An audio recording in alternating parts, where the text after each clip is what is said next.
And everybody agreed that somebody was there watching and had picked out these children. The victims, who had arrived at Camp Scott only last night, were identified as 9-year-old Michelle Goose of Broken Arrow, 8-year-old Lori Lee Farmer of Tulsa, and 10-year-old Denise Milner, also of Tulsa. All were members of the same Girl Scout troop. All three were asleep in a tent like this one in the Kiowa encampment on the 425-acre grounds. The thick canopy outside the town of Locust Grove is lush and beautiful. It's the very picture of why we call it green country. There's an old gravel road here. You can easily miss it if you don't know the place. But make the turn, and within a mile or so, there it is, the gates of what used to be Camp Scott.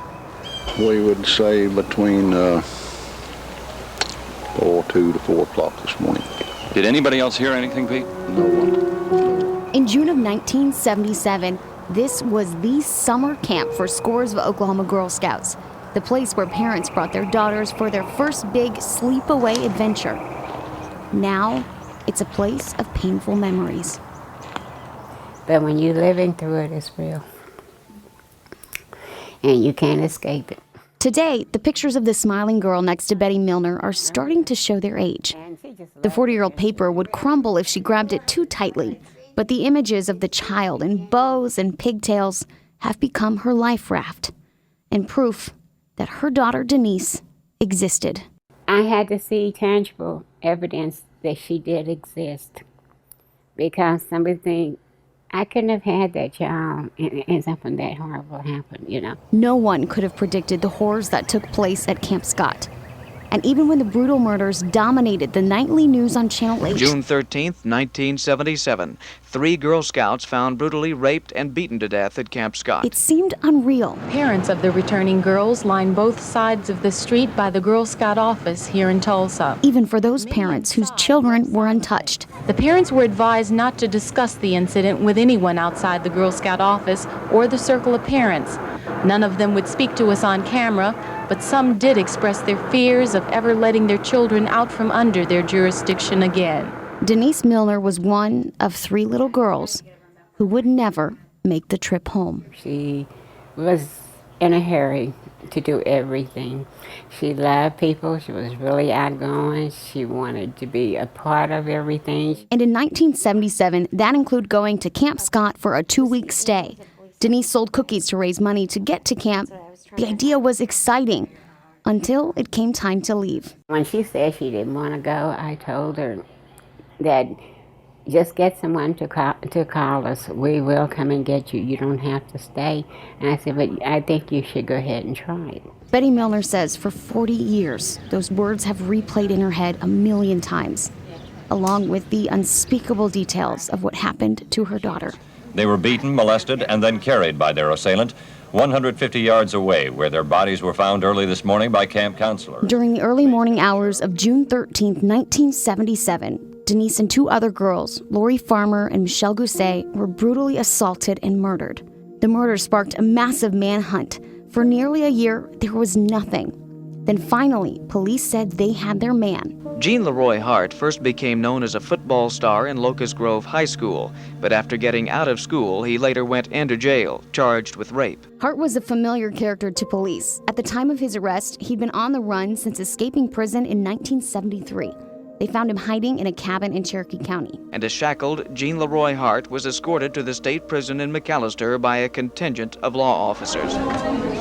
As the case reached the courtroom, Hart was an easy villain, given his criminal history. But others called him a convenient patsy for police under pressure to solve the case. We are not going live at this point. We are simply rolling tape. Prepare for Mr. Hart to walk in. At one point, Hart sat down with reporters. He talked about his Cherokee roots, his daily rituals, and his belief he was framed because he was Native American. Maybe I represent fears and doubts that many people have about any system that has the means and the power to overwhelm each of us, each and every one of us. The trial was a grueling, heated, month-long ordeal.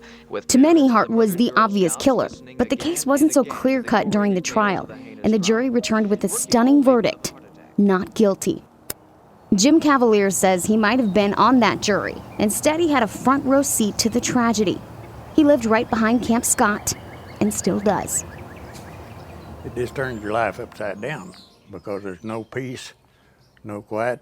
I mean, the quiet and everything leaves. It's total anxiety from that point on. Why do bad things happen? Nancy Fleming has memories too. Nancy's friend Denise Milner asked her to come along to Camp Scott. And she would have been there, probably in the same tent as Denise, if she hadn't made the critical error of sassing her father and got grounded. You know, I do remember her funeral. I remember going to her funeral because that was the first one I'd ever been to, you know. I looked directly in Nancy's eyes, and she was sitting there crying.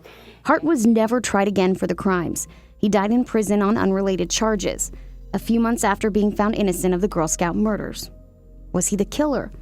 Betty Milner says only God knows for sure. It was my prayer, because I do believe in God, that justice would be served regardless, and that the crime was too horrible for man to serve justice. Next to her photos of Denise, an even greater treasure, a letter from her daughter, the last one she will ever get. They all wrote letters home to their parents that night. In a 10-year-old's cursive, Denise wrote to Mom about the first night at camp.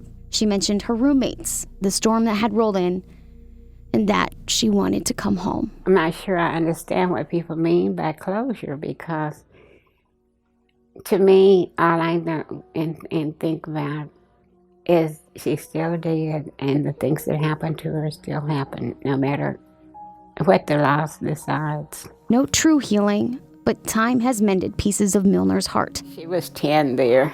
Yet it's still broken.